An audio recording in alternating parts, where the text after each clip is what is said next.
ಶ್ರೀ ಗಣಪತಿ ಶಾರದಾ ಗುರುಭ್ಯೋ ನಮಃ.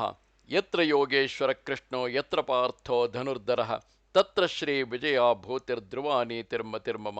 ಶ್ರೋತೃಗಳಿಗೆ ಶ್ರೀ ಅಳಸಿಂಗರಾಚಾರ್ಯ ವಿರಚಿತ ಶ್ರೀ ವ್ಯಾಸ ಮಹರ್ಷಿ ಪ್ರಣೀತ ಶ್ರೀಮನ್ ಮಹಾಭಾರತದ ಉದ್ಯೋಗ ಪರ್ವದಲ್ಲಿ ಪರಶುರಾಮನು ಅಂಬೆ ಮೊದಲಾದವರೊಡನೆ ಕುರುಕ್ಷೇತ್ರಕ್ಕೆ ಬಂದು ಭೀಷ್ಮನನ್ನು ಕರೆಸಿ ಅಂಬೆಯನ್ನು ಪರಿಗ್ರಹಿಸುವಂತೆ ಹೇಳಿದುದು. ಭೀಷ್ಮನು ಅದಕ್ಕೊಪ್ಪದಿರಲು ಪರಶುರಾಮನು ಅವನನ್ನು ಯುದ್ಧಕ್ಕೆ ಕರೆದುದು ಎಂಬ 178ನೆಯ ಅಧ್ಯಾಯಕ್ಕೆ ಸ್ವಾಗತ. ದುರ್ಯೋಧನ, ಕೇಳು. ಭೀಷ್ಮನನ್ನು ಕೊಲ್ಲಬೇಕೆಂದು ಅಂಬೆಯು ಹೇಳಿದ ಮಾತನ್ನು ಕೇಳಿ ಪರಶುರಾಮನಿಗೆ ಚಿಂತೆಯು ಹುಟ್ಟಿತು. ಆ ಕಾರ್ಯಕ್ಕಾಗಿ ಮೇಲೆ ಮೇಲೆ ನಿರ್ಬಂಧಿಸುತ್ತಾ ರೋಧಿಸುತ್ತಿರುವ ಆಕೆಯನ್ನು ಕುರಿತು ಪರಶುರಾಮನು, ಎಲೆ ಕಾಶಿರಾಜಪುತ್ರಿ, ಬ್ರಹ್ಮವಿತ್ತುಗಳಾದ ಬ್ರಾಹ್ಮಣರ ಕಾರ್ಯಕ್ಕೆ ಹೊರತು ಬೇರೆ ಸಂದರ್ಭದಲ್ಲಿ ನಾನು ಈ ಶಸ್ತ್ರವನ್ನು ಉಪಯೋಗಿಸುವವನಲ್ಲ. ಬೇರೆ ಮಾರ್ಗವೇನಾದರೂ ಇದ್ದರೆ ಅದನ್ನು ಮಾಡುವೆನು ಹೇಳು. ಭೀಷ್ಮನು ಸಾಲ್ವನು ನನ್ನ ಮಾತಿನಂತೆ ನಡೆಯತಕ್ಕವರು. ಅವರಲ್ಲಿ ನಿನಗೆ ಇಷ್ಟನಾದವನನ್ನು ನಿನಗೆ ತಂದು ಸೇರಿಸುವೆನು. ಬ್ರಾಹ್ಮಣಾಜ್ಞೆಯಿಂದ ಹೊರತು ನಾನು ಶಸ್ತ್ರವನ್ನು ಹಿಡಿಯತಕ್ಕವನಲ್ಲ. ಇದು ನನ್ನ ಶಪಥವು ಎಂದನು. ಅದಕ್ಕೆ ಆ ಅಂಬೆಯು, ಆ ಭೀಷ್ಮನಿಂದಲೇ ನನಗೆ ಈ ದುಃಖ ಉಂಟಾಯಿತು. ನೀನು ಅವನನ್ನು ಕೊಂದೇ ನನ್ನ ದುಃಖವನ್ನು ನೀಗಿಸಬೇಕಲ್ಲದೆ ಬೇರೆಯಲ್ಲ. ಬೇಗನೆ ಆ ಕಾರ್ಯವನ್ನು ಮಾಡು ಎಂದಳು. ಆಗ ರಾಮನು, ರಾಜಕುಮಾರಿ, ಬೇಡ. ಆ ಭೀಷ್ಮನು ಲೋಕಕ್ಕೆಲ್ಲ ವಂದನಾರ್ಹನಾಗಿದ್ದರೂ ನನ್ನ ಮಾತಿನಂತೆ ಅವನು ನಿನ್ನ ಕಾಲುಗಳನ್ನಾದರೂ ಹಿಡಿಯುವನು ಎಂದನು. ಆಗಲೂ ಅಂಬೆಯು, ಓ ಮಹಾತ್ಮ, ನನ್ನ ಇಷ್ಟವನ್ನು ನೆರವೇರಿಸುವುದಾಗಿ ಮೊದಲು ಪ್ರತಿಜ್ಞೆಯನ್ನು ಮಾಡಿದೆ. ನೀನು ಆ ಸತ್ಯಕ್ಕೆ ಬದ್ಧನಾಗಿ ನನಗೂ ಪ್ರಿಯವನ್ನು ಉಂಟು ಮಾಡುವುದಾದರೆ ಆ ಭೀಷ್ಮನನ್ನು ಯುದ್ಧದಲ್ಲಿ ಕೊಲ್ಲಬೇಕು ಎಂದಳು. ಹೀಗೆ ಇವರಿಬ್ಬರೂ ವಿಚಾರ ಮಾಡುತ್ತಿರುವಾಗ ನಡುವೆ ರಾಮನ ಶಿಷ್ಯನಾದ ಅಕೃತವರ್ಣನು ಪರಶುರಾಮನನ್ನು ಕುರಿತು, ಆಚಾರ್ಯ, ನೀನು ಮೊರೆಹೊಕ್ಕವಳನ್ನು ಕೈಬಿಡಬಾರದು. ನೀನು ಆ ಭೀಷ್ಮನನ್ನು ಯುದ್ಧಕ್ಕೆ ಕರೆ. ಅವನು ನಿನ್ನಿಂದ ತಾನು ಪರಾಜಿತನಾದುದಾಗಿ ಇವಳ ಮುಂದೆ ಹೇಳಿದರೂ ಸಾಕು. ಇಲ್ಲವೇ ನಿನ್ನ ಮಾತಿನಂತೆ ಅವನು ನಡೆದರೂ ಇವಳ ಕಾರ್ಯವು ನೆರವೇರಿದಂತಾಗುವುದು. ಆಗ ನಿನ್ನ ಸತ್ಯವನ್ನು ಕಾಪಾಡಿದಂತಾಗುವುದು. ಪೂರ್ವದಲ್ಲಿ ನೀನು ಅನೇಕ ಕ್ಷತ್ರಿಯರನ್ನು ಜಯಿಸಿದ ಮೇಲೆ ಎಲ್ಲ ಬ್ರಾಹ್ಮಣರ ಮುಂದೆ ಹೀಗೆಂದು ಪ್ರತಿಜ್ಞೆ ಮಾಡಿರುವೆ. ಬ್ರಾಹ್ಮಣ, ಕ್ಷತ್ರಿಯ, ವೈಶ್ಯ, ಶೂದ್ರರಲ್ಲಿ ಬ್ರಹ್ಮದ್ವೇಷಿಯಾದವನು ಯಾವನೇ ಆದರೂ ಅವನನ್ನು ಕೊಲ್ಲುವುದಾಗಿ ಪ್ರತಿಜ್ಞೆ ಮಾಡಿರುವೆ. ಅಲ್ಲದೆ ಭಯಪಟ್ಟು ನಿನ್ನಲ್ಲಿಗೆ ಬಂದು ಮೊರೆಹೊಕ್ಕವರನ್ನು ನಾನು ಬದುಕಿರುವವರೆಗೆ ಕೈಬಿಡಲಾರೆನೆಂದು ಪ್ರತಿಜ್ಞೆಯನ್ನು ಮಾಡಿರುವೆ.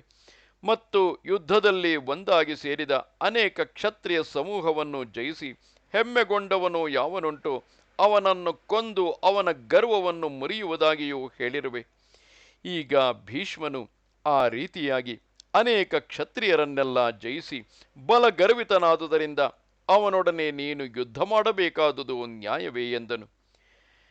ಅದಕ್ಕೆ ಆ ರಾಮನು, ಓ ಮಹರ್ಷಿ, ನಾನು ಹಿಂದೆ ಮಾಡಿದ ಪ್ರತಿಜ್ಞೆಯು ನನ್ನ ನೆನಪಿನಲ್ಲಿದೆ. ಆದರೂ ಈಗ ಸಮಾಧಾನದಿಂದಲೇ ಕಾರ್ಯವು ಆಗುವುದಾದರೆ ಅದನ್ನು ನಡೆಸುವೆನು. ಈ ರಾಜಕುಮಾರಿಯ ಮನೋಗತವಾದ ಕಾರ್ಯವೇನೋ ಮಹತ್ತಾದುದು. ಭೀಷ್ಮನು ಸ್ವಾಧೀನವಾಗದಿದ್ದರೆ ಗರ್ವಿತನಾದ ಅವನನ್ನು ಕೊಂದು ಬಿಡುವೆನು. ಇದೇ ನನ್ನ ನಿಶ್ಚಯವು. ನಾನು ಬಿಟ್ಟ ಬಾಣಗಳು ಪ್ರಾಣ ಶರೀರವನ್ನು ಭೇದಿಸಿಕೊಂಡೇ ಹೋಗುವುದೇ ಹೊರತು ಅಲ್ಲಿಯೇ ನಿಲ್ಲಲಾರದು ಎಂಬುದು ಹಿಂದಿನ ಕ್ಷತ್ರಿಯ ಯುದ್ಧದಲ್ಲಿ ನಿನಗೂ ತಿಳಿದಿದೆ ಎಂದನು. ಹೀಗೆಂದು ಹೇಳಿ ರಾಮನು ಅಲ್ಲಿದ್ದ ಇನ್ನೂ ಅನೇಕ ಬ್ರಾಹ್ಮಣರನ್ನು ಕರೆದುಕೊಂಡು ಪ್ರಯಾಣಕ್ಕೆ ನಿಶ್ಚಯಿಸಿದನು. ಆಗ ಮಹರ್ಷಿಗಳೆಲ್ಲರೂ ಆ ರಾತ್ರಿ ಅಲ್ಲಿಯೇ ಇದ್ದು ಬೆಳಗಾದ ಮೇಲೆ ತಮ್ಮ ಜಪ ಹೋಮಗಳನ್ನು ಮುಗಿಸಿಕೊಂಡರು. ಅವರನ್ನು ಆ ರಾಜಕನ್ಯೆಯನ್ನು ಕರೆದುಕೊಂಡು ರಾಮನು ಭೀಷ್ಮನನ್ನು ಕೊಲ್ಲುವ ಉದ್ದೇಶದಿಂದ ಕುರುಕ್ಷೇತ್ರಕ್ಕೆ ಬಂದು ಎಲ್ಲರೂ ಸರಸ್ವತಿ ನದಿಯ ತೀರದಲ್ಲಿ ಇಳಿದರು. ಅವರೆಲ್ಲರೂ ಸಮವಾದ ಮತ್ತು ಯುದ್ಧಕ್ಕೆ ಅನುಕೂಲವಾದ ಸ್ಥಳದಲ್ಲಿ ನೆಲೆಸಿದ ಮೇಲೆ 3ನೆಯ ದಿನದಲ್ಲಿ ಪರಶುರಾಮನು ತಾನು ಬಂದಿರುವುದಾಗಿ ನನಗೆ, ಅಂದರೆ ಭೀಷ್ಮನಿಗೆ, ಹೇಳಿ ಕಳುಹಿಸಿದನು. ತೇಜೋನಿಧಿಯಾದ ಆ ಮಹಾತ್ಮನು ಬಂದಿರುವುದನ್ನು ಕೇಳಿದೊಡನೆ ನಾನು ಅನೇಕ ಬ್ರಾಹ್ಮಣರನ್ನು, ಪುರೋಹಿತರನ್ನು, ಋತ್ವಿಕ್ಕುಗಳನ್ನು ಸಂಗಡ ಕರೆದುಕೊಂಡು ಒಂದು ಗೋವನ್ನು ಮುಂದಿಟ್ಟುಕೊಂಡು ಆತುರದಿಂದ ಅವನನ್ನು ನೋಡುವುದಕ್ಕೆ ಹೋದೆನು. ಪರಶುರಾಮನು ನನ್ನ ಪೂಜೆಯನ್ನು ಸ್ವೀಕರಿಸಿ ಆಮೇಲೆ ನನ್ನನ್ನು ಕುರಿತು ಹೀಗೆಂದು ಹೇಳಿದನು: ಭೀಷ್ಮ, ನಿನಗೆ ಈ ಕಾಶಿರಾಜನ ಪುತ್ರಿಯಲ್ಲಿ ಮೋಹವಿಲ್ಲದಿರುವಾಗಲೂ ಇವಳನ್ನು ಯಾವ ಉದ್ದೇಶದಿಂದ ಎಳೆದುಕೊಂಡು ಹೋದೆ? ತಿರುಗಿ ಇವಳನ್ನು ಕೈಬಿಟ್ಟುದೇಕೆ? ನೀನು ಇವಳನ್ನು ಮುಟ್ಟಿದುದರಿಂದ ಇವಳು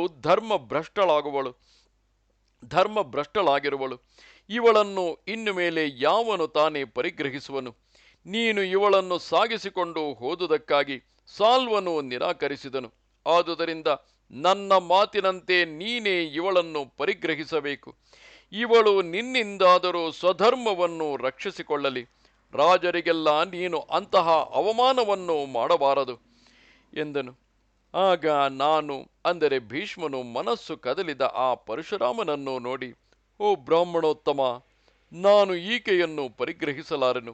ನನಗಾಗಿ ಇವಳನ್ನು ನಾನು ಸಾಗಿಸಿದವನಲ್ಲ. ಇನ್ನು ಮೇಲೆ ಇವಳನ್ನು ತಿರುಗಿ ನಾನು ನನ್ನ ತಮ್ಮನಿಗಾದರೂ ವಿವಾಹ ಮಾಡಲಾರೆನು. ತಾನು ಸಾಲ್ವನ ಪತ್ನಿಯೇ ಎಂದು ಇವಳು ಹಠ ಹಿಡಿದು ಕೇಳಿದುದರಿಂದ ಇವಳನ್ನು ನಾನು ಕಳುಹಿಸಿಬಿಟ್ಟನು. ಅವಳು ಸಾಲ್ವ ನಗರಕ್ಕೆ ಹೊರಟು ಹೋದಳು. ಇಂತಹ ಸ್ಥಿತಿಯಲ್ಲಿ ಬೇರೆ ಯಾವನು ತಾನೇ ಇವಳನ್ನು ಪರಿಗ್ರಹಿಸುವನು? ವಿಪ್ರೋತ್ತಮ, ಭಯದಿಂದಾಗಲಿ ಕನಿಕರದಿಂದಾಗಲಿ ಹಣದಾಶೆಯಿಂದಾಗಲಿ ಇತರ ಅಪೇಕ್ಷೆಯಿಂದಾಗಲಿ ಕ್ಷತ್ರಿಯ ಧರ್ಮವನ್ನು ನಾನು ಬಿಡಲಾರೆನು. ಇದು ನನ್ನ ವ್ರತವು ಎಂದನು. ಆ ಮಾತನ್ನು ಕೇಳಿದೊಡನೆ ಪರಶುರಾಮನು ಕೋಪದಿಂದ ಕೆರಳಿದ ಕಣ್ಣುಳ್ಳವನಾಗಿ ನನ್ನನ್ನು ಕುರಿತು, ಎಲಾ ಭೀಷ್ಮ, ನನ್ನ ಮಾತನ್ನು ನೀನು ನಡೆಸದಿದ್ದರೆ ಈಗಲೇ ನಿನ್ನನ್ನು ನಿನ್ನ ಸಮಸ್ತ ಮಂತ್ರಿಗಳೊಡನೆ ಕೊಂದು ಬಿಡುವೆನು ಎಂದನು. ಅದರ ಮೇಲೆ ನಾನು ಎಷ್ಟೋ ಸಮಾಧಾನ ವಾಕ್ಯಗಳಿಂದ ಅವನನ್ನು ಒಡಂಬಡಿಸಿ ದೈನ್ಯದಿಂದ ಬೇಡಿದರೂ ಅವನು ಶಾಂತನಾಗಲಿಲ್ಲ. ಆಗಲೂ ನಾನು ಅವನ ಪಾದಗಳನ್ನು ಹಿಡಿದು ನಮಸ್ಕರಿಸಿ, ಆಚಾರ್ಯ, ಹೀಗೆ ನಿಷ್ಕಾರಣವಾಗಿ ನನ್ನ ಮೇಲೆ ಯುದ್ಧವನ್ನೇಕೆ ಬಯಸುವೆ? ಬಾಲ್ಯದಲ್ಲಿ ನೀನೇ ನನಗೆ 4 ಬಗೆಯ ಅಸ್ತ್ರವಿದ್ಯೆಗಳನ್ನು ಕಲಿಸಿದವನು. ನಾನು ನಿನ್ನ ಶಿಷ್ಯನು ಎಂದೆನು. ಆಗಲೂ ರಾಮನು ಕೋಪದಿಂದ ನನ್ನನ್ನು ನೋಡಿ, ಭೀಷ್ಮ, ನಾನು ನಿನ್ನ ಗುರುವೆಂದು ನೀನು ಹೇಳುವೆ, ನನ್ನ ಇಷ್ಟಕ್ಕೆ ವಿರುದ್ಧವಾಗಿ ನಡೆಯುವೆ. ನಿನಗೆ ನಿಜವಾಗಿ ನನ್ನಲ್ಲಿ ಗುರುಭಾವವಿದ್ದರೆ ನನ್ನ ಪ್ರಿಯಕ್ಕಾಗಿ ನೀನು ಇವಳನ್ನು ಪರಿಗ್ರಹಿಸು. ಅದನ್ನು ಬಿಟ್ಟು ನನಗೆ ಬೇರೆ ವಿಧವಾಗಿ ಮನಸ್ಸಿಗೆ ಶಾಂತಿ ಇರದು. ನಿನ್ನ ಕುಲವನ್ನು ರಕ್ಷಿಸು. ಇವಳು ನಿನ್ನಿಂದ ಭ್ರಷ್ಟಳಾಗಿ ಬೇರೆ ಪತಿಯಿಲ್ಲದೆ ಸಂಕಟ ಪಡುವಳು ಎಂದನು. ಆಗ ನಾನು, ಓ ಬ್ರಹ್ಮರ್ಷಿ, ಏತಕ್ಕೆ ವೃಥಾ ಶ್ರಮ ಪಡುವೆ? ನಿನ್ನ ಉದ್ದೇಶವು ಹೇಗೂ ನಡೆಯಲಾರದು. ನಿನ್ನಲ್ಲಿ ಗುರುತ್ವದ ಭಾವನೆಯಿಂದಲೇ ನಾನು ನಿನ್ನನ್ನು ಇಷ್ಟು ವಿಧವಾಗಿ ಪ್ರಾರ್ಥಿಸಿದೆನು. ಮೊದಲೇ ನಾನು ಇವಳನ್ನು ತೊರೆದು ಬಿಟ್ಟೆನು. ಮತ್ತೊಬ್ಬ ಪುರುಷನಲ್ಲಿ ಮನಸ್ಸುಳ್ಳ ಹೆಂಗಸನ್ನು ಯಾವನು ತಾನೇ ಮನೆಯಲ್ಲಿ ಇಟ್ಟುಕೊಳ್ಳುವನು? ಸ್ತ್ರೀಯರಲ್ಲಿ ಅನರ್ಥಕಾರಿಯಾದ ದೋಷವುಂಟು. ಅನ್ಯ ಮನಸ್ಕರಾದ ಸ್ತ್ರೀಯರನ್ನು ಮನೆಯಲ್ಲಿ ಇಟ್ಟುಕೊಳ್ಳುವುದು ಹಾವನ್ನು ತಂದು ಮನೆಯಲ್ಲಿ ಸೇರಿಸಿಕೊಂಡಂತೆಯೇ. ಇಂದ್ರನ ಭಯಕ್ಕಾದರೂ ನಾನು ಧರ್ಮವನ್ನು ಬಿಡಲಾರೆನು. ಈಗಲೂ ನೀನು ನನ್ನಲ್ಲಿ ಪ್ರಸನ್ನನಾದರೆ ಆಗು, ಇಲ್ಲವೇ ನಿನ್ನ ಇಷ್ಟ ಬಂದಂತೆ ನಡೆಸು. ಹಿಂದೆ ಮರುತ್ತನು ಹೇಳಿದ ಒಂದು ಶ್ಲೋಕಾರ್ಥವುಂಟು. ಕಾರ್ಯ ಅಕಾರ್ಯಗಳನ್ನು ತಿಳಿಯದೆ ಗರ್ವದಿಂದ ಮಿತಿಮೀರಿ ಹೋಗತಕ್ಕ ಗುರುವನ್ನಾದರೂ ಪರಿತ್ಯಾಗ ಮಾಡಬೇಕೆಂಬುದು ಆ ಶ್ಲೋಕಾರ್ಥವು. ನೀನು ಗುರುವೆಂಬುದಕ್ಕಾಗಿಯೇ ನಾನು ನಿನ್ನಲ್ಲಿ ಇಷ್ಟು ಗೌರವವನ್ನು ತೋರಿಸಿದನು. ಗುರುವು ಶಿಷ್ಯನಲ್ಲಿ ಹೇಗೆ ನಡೆಯಬೇಕು ಎಂಬುದನ್ನು ನೀನು ತಿಳಿಯದೆ ಹೋದೆ. ಆದುದರಿಂದ ನಾನು ನಿನ್ನನ್ನು ಎದುರಿಸಿ ಯುದ್ಧಕ್ಕೆ ನಿಲ್ಲಬೇಕಾಗಿದೆ. ಗುರುವನ್ನು, ಅದರಲ್ಲಿಯೂ ಮುಖ್ಯವಾಗಿ ಬ್ರಾಹ್ಮಣನನ್ನು, ಅದರಲ್ಲಿಯೂ ನಿನ್ನಂತಹ ತಪೋವೃದ್ಧನನ್ನು ಹೊಡೆಯಬಾರದು ಎಂಬುದಕ್ಕಾಗಿಯೇ ನಿನ್ನ ಕಠಿಣವಾದ ಮಾತುಗಳನ್ನೆಲ್ಲ ಇದುವರೆಗೆ ನಾನು ಸಹಿಸಿದೆನು. ಕ್ಷತ್ರಿಯ ಧರ್ಮದಂತೆ ಶಸ್ತ್ರವನ್ನು ಹಿಡಿದು ಕೋಪದಿಂದ ಯುದ್ಧಕ್ಕಾಗಿ ಎದುರಿಸಿ ಬಂದ ಬ್ರಾಹ್ಮಣನನ್ನು ಯುದ್ಧದಲ್ಲಿ ಕೊಂದರು ಅದರಿಂದ ಬ್ರಹ್ಮಹತ್ಯೆ ಇಲ್ಲವೆಂದು ಧರ್ಮ ನಿರ್ಣಯವುಂಟು. ನಾನು ಕ್ಷತ್ರಿಯ ಧರ್ಮದಲ್ಲಿರುವ ಕ್ಷತ್ರಿಯನು. ನನಗೆ ಯುದ್ಧವು ನಿಷಿದ್ಧವಲ್ಲ. ಒಬ್ಬನು ತನ್ನಲ್ಲಿ ಯಾವ ರೀತಿಯಿಂದ ವರ್ತಿಸುವನೋ ಅವನಲ್ಲಿ ಅದೇ ರೀತಿಯಿಂದ ವರ್ತಿಸುವವನು ಅಧರ್ಮಕ್ಕೆ ಗುರಿಯಾಗಲಾರನು. ಅದರಿಂದ ಅವನಿಗೆ ಯಾವ ಅಶ್ರೇಯಸ್ಸು ಉಂಟಾಗಲಾರದು. ಧರ್ಮಾರ್ಥಗಳ ನಿರ್ಣಯಗಳನ್ನು ಚೆನ್ನಾಗಿ ಬಲ್ಲವನಾಗಿ ಕಾಲ ದೇಶಗಳನ್ನು ತಿಳಿದವನು ಅವುಗಳಲ್ಲಿ ಸಂದೇಹವುಳ್ಳವನಾಗಿದ್ದಾಗ ಧರ್ಮದಲ್ಲಿ ನಿಶ್ಚಯ ಬುದ್ಧಿಯುಳ್ಳವನಾಗಿದ್ದರೆ ಅವನೇ ಉತ್ತಮ ಪುರುಷನೆನಿಸುವನು. ಈಗ ಅರ್ಥದಲ್ಲಿ ಸಂದೇಹವಿದ್ದರೂ ನೀನು ನ್ಯಾಯಕ್ಕೆ ವಿರೋಧವಾಗಿ ಪ್ರವರ್ತಿಸುವುದರಿಂದ ನಿನ್ನೊಡನೆ ನಾನು ಯುದ್ಧವನ್ನೇ ಮಾಡಬೇಕಾಗಿದೆ. ನನ್ನ ಬಾಹುವೀರ್ಯವನ್ನು, ಅತಿಮಾನುಷವಾದ ಪರಾಕ್ರಮವನ್ನು ನೀನೇ ನೋಡುವೆ. ಈಗಿನ ಸ್ಥಿತಿಯಲ್ಲಿ ನಾನು ನನ್ನಿಂದ ಸಾಧ್ಯವಾದ ಕಾರ್ಯವನ್ನು ಮಾಡಿಯೇ ತೀರಬೇಕು. ಕುರುಕ್ಷೇತ್ರದಲ್ಲಿ ನಿನ್ನೊಡನೆ ದ್ವಂದ್ವ ಯುದ್ಧಕ್ಕೆ ನಿಲ್ಲುವೆನು. ನೀನು ಸಿದ್ಧನಾಗು. ಅಲ್ಲಿ ನೀನು ನನ್ನ ಬಾಣದಿಂದ ಹತನಾಗುವೆ. ನನ್ನ ಶಸ್ತ್ರಗಳಿಂದ ಶುದ್ಧನಾಗಿ ಉತ್ತಮ ಲೋಕಗಳನ್ನು ಹೊಂದುವೆ. ಇನ್ನು ಕುರುಕ್ಷೇತ್ರಕ್ಕೆ ನಡೆ, ನಾನು ಅಲ್ಲಿಗೆ ಬಂದು ಸೇರುವೆನು. ಹಿಂದೆ ನೀನು ಯಾವ ಸ್ಥಳದಲ್ಲಿ ಕ್ಷತ್ರಿಯರ ರಕ್ತದಿಂದ ತರ್ಪಣವನ್ನು ಬಿಟ್ಟು ನಿನ್ನ ತಂದೆಗೆ ಶುದ್ಧಿಯನ್ನು ಉಂಟು ಮಾಡಿದೆಯೋ, ನಾನು ಅಲ್ಲಿಯೇ ನಿನ್ನನ್ನು ಕೊಂದು ಅದೇ ಕ್ಷತ್ರಿಯರಿಗೆ ಸದ್ಗತಿಯನ್ನು ಹೊಂದಿಸುವೆನು. ಬೇಗನೆ ನಡೆ, ಬಹುಕಾಲದಿಂದಿರುವ ನಿನ್ನ ಯುದ್ಧದ ಕೆಚ್ಚನ್ನು ಮುರಿಯುವೆನು. ಲೋಕದಲ್ಲಿರುವ ಕ್ಷತ್ರಿಯರನ್ನೆಲ್ಲ ನಾನೊಬ್ಬನೇ ಅನೇಕಾವರ್ತಿ ಗೆದ್ದೆನೆಂದು ಹೇಳಿಕೊಳ್ಳುವೆ. ರಾಮ, ಆಗ ಭೀಷ್ಮನಂತಹ ಕ್ಷತ್ರಿಯನಾಗಲಿ ಹುಟ್ಟಿರಲಿಲ್ಲ. ಅದರಿಂದಾಚೆಗೆ ಎಷ್ಟೋ ಉತ್ತಮ ಕ್ಷತ್ರಿಯ ತೇಜಸ್ಸುಗಳು ಹುಟ್ಟಿವೆ. ಅದಕ್ಕೆ ಮೊದಲು ನೀನು ಬರೀ ಒಣಹುಲ್ಲನ್ನು ದಹಿಸಿದೆಯೇ ಹೊರತು ಬೇರೆಯಲ್ಲ. ನಿನ್ನ ಯುದ್ಧದ ಕೆಚ್ಚನ್ನು ಅಡಗಿಸುವುದಕ್ಕಾಗಿಯೇ ಭೀಷ್ಮನಾದ ನಾನು ಈಗ ಹುಟ್ಟಿರುವೆನೆಂದು ತಿಳಿ. ಈಗಿನ ಯುದ್ಧದಲ್ಲಿ ನಿನ್ನ ಹೆಮ್ಮೆಯನ್ನು ಅಡಗಿಸಿಬಿಡುವೆನು, ಇದರಲ್ಲಿ ಸಂದೇಹವಿಲ್ಲ ಎಂದೆನು. ಆಗ ರಾಮನು ನಗುತ್ತಾ ನನ್ನನ್ನು ನೋಡಿ, ಭೀಷ್ಮ, ಭಲೆ, ದೈವಾಧೀನದಿಂದ ನೀನು ನನ್ನೊಡನೆ ಯುದ್ಧಕ್ಕೆ ಸಮ್ಮತಿಸಿದೆ. ಇದೋ ಕುರುಕ್ಷೇತ್ರಕ್ಕೆ ಹೊರಟೆನು. ನೀನು ನಡೆ. ನೀನು ಹೇಳಿದಂತೆಯೇ ನಾನು ನಡೆಸುವೆನು. ಅಲ್ಲಿಗೆ ಬಾ, ಹೋಗುವೆವು. ಅಲ್ಲಿ ನನ್ನ ಬಾಣದಿಂದ ಹತವಾದ ನಿನ್ನ ದೇಹವನ್ನು ಹದ್ದು ಮೊದಲಾದ ಪಕ್ಷಿಗಳು ಮುತ್ತಿಕೊಳ್ಳುವುದನ್ನು ನಿನ್ನ ತಾಯಿಯಾದ ಗಂಗೆಯು ನೋಡಿ ರೋಧಿಸಲಿ. ಸಿದ್ಧಚಾರಣರಿಂದ ಸೇವಿತಳಾದ ಮತ್ತು ದೋಷರಹಿತಳಾದ ಆ ಭಾಗೀರಥಿಯು ಮೂಢನೂ ಯುದ್ಧ ಕಾಮುಕನೂ ಆದ ನಿನ್ನನ್ನು ಪಡೆದುದಕ್ಕೆ ತಕ್ಕ ಫಲವನ್ನು ಅನುಭವಿಸಲಿ. ನಿನ್ನ ರಥಾದಿ ಸಾಧನಗಳನ್ನೆಲ್ಲ ಸಿದ್ಧ ಮಾಡಿಕೊಂಡು ನಡೆ ಎಂದನು. ಆಗ ನಾನು ಅವನಿಗೆ ತಲೆಬಗ್ಗಿ ನಮಸ್ಕರಿಸಿ ಗುರುವಿನ ಅಪ್ಪಣೆ ಎಂದು ಹೇಳಿ ಹೊರಟೆನು. ರಾಮನು ಅತ್ತಲಾಗಿ ಕುರುಕ್ಷೇತ್ರಕ್ಕೆ ಹೊರಟನು. ನಾನು ಪಟ್ಟಣಕ್ಕೆ ಬಂದು ತಾಯಿಯಾದ ಸತ್ಯವತಿಗೆ ಈ ಸಂಗತಿಯನ್ನು ತಿಳಿಸಿ ಯುದ್ಧ ಪ್ರಯಾಣಕ್ಕೆ ಸಿದ್ಧನಾದೆನು. ಆಗ ನನಗೆ ಪ್ರಯಾಣ ಮಂಗಳ ಕಾರ್ಯಗಳೆಲ್ಲವೂ ನಡೆದವು. ತಾಯಿಯು ಆಶೀರ್ವದಿಸಿದಳು. ಪುಣ್ಯಾಹ ಸ್ವಸ್ತಿವಾಚನಗಳನ್ನು ಮಾಡಿದರು. ಬಿಳಿ ಕುದುರೆಗಳನ್ನು ಕಟ್ಟಿದ ಬೆಳ್ಳಿಯ ರಥವೊಂದು ಸಿದ್ಧವಾಯಿತು. ಅದರಲ್ಲಿ ಬೇಕಾದ ಸಾಮಗ್ರಿಗಳು, ಶಸ್ತ್ರಗಳು, ಆಸನಗಳು, ಹುಲಿಯ ಚರ್ಮದ ಹೊದ್ದಿಕೆಗಳು ಸಿದ್ಧಪಡಿಸಲ್ಪಟ್ಟಿದ್ದವು. ಒಳ್ಳೆಯ ಕುಲದಲ್ಲಿ ಹುಟ್ಟಿದವನು, ವೀರನು, ಅಶ್ವಶಾಸ್ತ್ರವನ್ನು ಬಲ್ಲವನು, ಹಿಂದೆ ಅನೇಕ ಯುದ್ಧಗಳಲ್ಲಿ ಅನುಭವವುಳ್ಳವನು ಆದ ಸಾರಥಿಯು ಸಿದ್ಧವಾದನು. ನಾನು ಬಿಳಿ ಕವಚ, ಬಿಳಿಯ ಧನುಸ್ಸು, ತಲೆಯ ಮೇಲೆ ಬಿಳಿಯ ಕೊಡೆ, ಬಿಳುಪಾದ ಬೀಸಣಿಗೆ, ಮೈಮೇಲೆ ಬಿಳಿಯ ಬಟ್ಟೆ, ಬಿಳಿಯ ತಲೆಪಾಗು, ಹೀಗೆ ಎಲ್ಲ ಬಿಳುಪಾದ ಉಡುಗೆ ತೊಡುಗೆಗಳನ್ನೇ ಧರಿಸಿ ಪ್ರಯಾಣಕ್ಕೆ ಸಿದ್ಧನಾದೆನು. ಅನೇಕ ಬ್ರಾಹ್ಮಣರು, ಹಿರಿಯರು ನನ್ನ ಪ್ರಯಾಣ ಕಾಲದಲ್ಲಿ ಜಯ ಶಬ್ದಗಳನ್ನು, ಆಶೀರ್ವಾದಗಳನ್ನು ಹೇಳುತ್ತಿದ್ದರು. ವಾಯುವೇಗ ಮನೋವೇಗವುಳ್ಳ ಕುದುರೆಗಳು ಶೀಘ್ರದಲ್ಲಿಯೇ ಕುರುಕ್ಷೇತ್ರಕ್ಕೆ ನನ್ನನ್ನು ತಂದು ಬಿಟ್ಟವು. ಪರಶುರಾಮನು ಅಲ್ಲಿಗೆ ಬಂದು ಸೇರಿದನು. ಮಹಾ ತಪಸ್ವಿಯಾದ ಅವನ ಮುಂದೆ ನಿಂತೊಡನೆ ನಾನು ನನ್ನ ಶಂಖವನ್ನೂದಿದೆನು.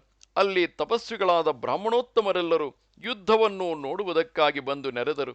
ಇಂದ್ರಾದಿ ದೇವತೆಗಳ ಸಮೂಹವು ಆಕಾಶದಲ್ಲಿ ಬಂದು ನೆರೆದವು. ದಿವ್ಯ ಮಾಲಿಕೆಗಳು, ದಿವ್ಯ ವಾದ್ಯಗಳು, ಮೇಘ ವೃಂದಗಳು ಗೋಚರಿಸಿದವು.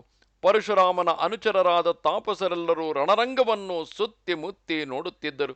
ಇಷ್ಟರಲ್ಲಿ ನನ್ನ ತಾಯಿಯಾದ ಗಂಗಾದೇವಿಯು ಮೂರ್ತಿಮತಿಯಾಗಿ ನನ್ನ ಮುಂದೆ ಬಂದು, ಕುಮಾರ, ಇದೇನಿದು?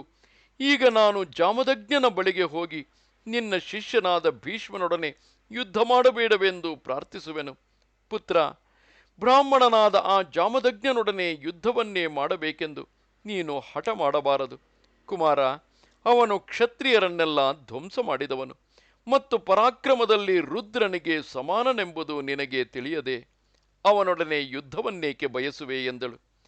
ಆಗ ನಾನು ಆ ನನ್ನ ತಾಯಿಗೆ ಕೈಮುಗಿದು ನಮಸ್ಕರಿಸಿ ಹಿಂದೆ ಸ್ವಯಂವರದ ವೃತ್ತಾಂತವನ್ನು, ಅಲ್ಲಿ ಅಂಬೆಯು ಮಾಡಿದ ಕಾರ್ಯವನ್ನು, ಪರಶುರಾಮನಲ್ಲಿ ತಾನು ಎಷ್ಟೋ ವಿಧವಾಗಿ ಪ್ರಾರ್ಥಿಸಿಕೊಂಡುದನ್ನು ವಿವರವಾಗಿ ತಿಳಿಸಿದೆನು.